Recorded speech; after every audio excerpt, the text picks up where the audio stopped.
Love it or hate it, Call of Duty Warzone continues to be a pretty popular title that pulls in thousands of players each day, so I decided to try it out on my Mac. Since there's no native port, I experimented with various workarounds, and now I want to tell you about the only two solutions that worked for me. If at any point you find yourself overwhelmed with all the information, there is a link to our site in the description where you will find a very structured article on how to play the game. But before you choose which one you want, you'll have to get Warzone. You can claim it for free on Steam, Xbox, or Battle.net. We'll leave links in the description. Now, let's get to the ways to play it.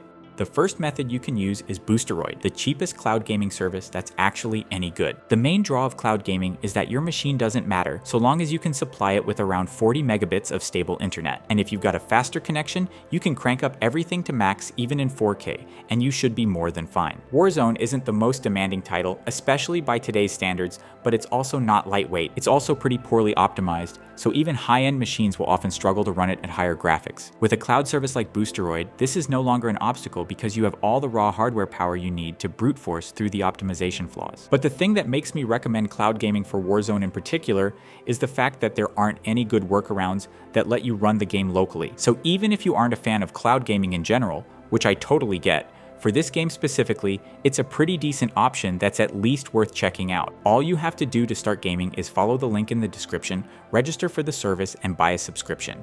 Then just search for the game and click play. It's all pretty easy, but we have a how-to tutorial if you need it, and an overview of the service if you want something more in-depth to make up your mind. A quick side note here.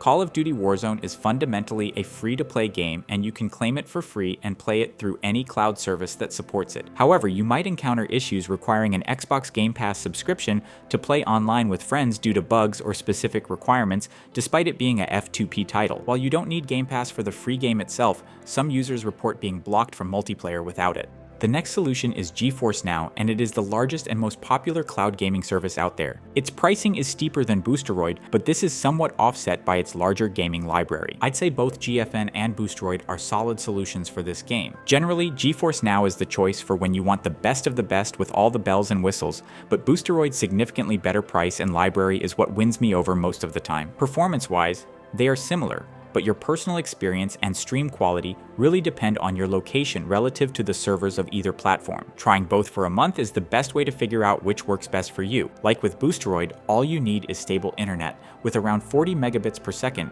and you can play games with 1080p and 60 frames per second without any noteworthy lag.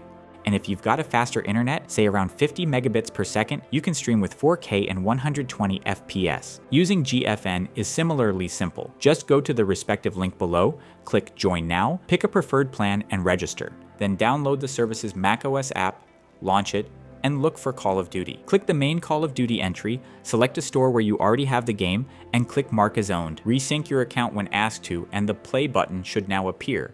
Click it and the game will start. A quick side note. For some reason, when trying to run the game through Steam, the syncing process didn't complete correctly, and it didn't detect that I have the game there. It took several resyncs until GFN let me start Warzone through Steam, so for this particular game, I recommend getting it through Xbox or Battle.net. The process there went smoothly, and the play button appeared after the first resyncing attempt. The next solution we want to give you is xCloud, Microsoft's proprietary cloud gaming service. Here you are playing the console version of the game, so even though there's mouse and keyboard support, it feels awkward compared to streaming the game through a PC-first cloud like Boosteroid or GFN. In other words, xCloud works best if you already have a controller and you are used to playing it that way. I personally prefer a mouse and keyboard, so I generally like the other two options better. Also, xCloud streams are capped at 2K and 60 FPS, which is another drawback for me. But if this isn't a deal breaker for you, then xCloud is at least worth the try. To use xCloud, go to the link in the description, choose a preferred Game Pass plan, and register. After picking a payment method and starting your subscription, just find the game in the xCloud library and click play. Now, as I said before, there aren't any valid local methods at the moment that let you play this game on a Mac. I tried Crossover, Sikarugir, and even the discontinued Whisky, but the result didn't change, and all of them gave me the same error, which is caused by the game's anti-cheat. Unfortunately, it doesn't allow the game to run through any sort of translation layer, which all of these methods rely upon. Other possible solutions are Parallels and Boot Camp. Those technically work, but each one has flaws that make me not recommend it. Parallels is just not great for gaming in general. The way the app works causes gaming performance to tank, even if you are on a powerful machine trying to play an older game, not to mention the wonky, laggy controls that you get in Parallels. As for Boot Camp, it technically works, but there are hardly any Intel Macs powerful enough to run this game with okay performance, so I don't recommend it unless you've got something like a high-end iMac or a Mac Pro. In other words, to reliably play Warzone on a Mac, you'll need to resort to one of the suggested cloud solutions. So these were the best methods for playing this game. If you want to explore more popular gaming titles you can play on your Mac, check the videos that should now appear on your screen, or simply browse through our channel. Also, if you found this content helpful, we'd greatly appreciate it if you liked the video and subscribe to our channel. Take care and see you in the next one.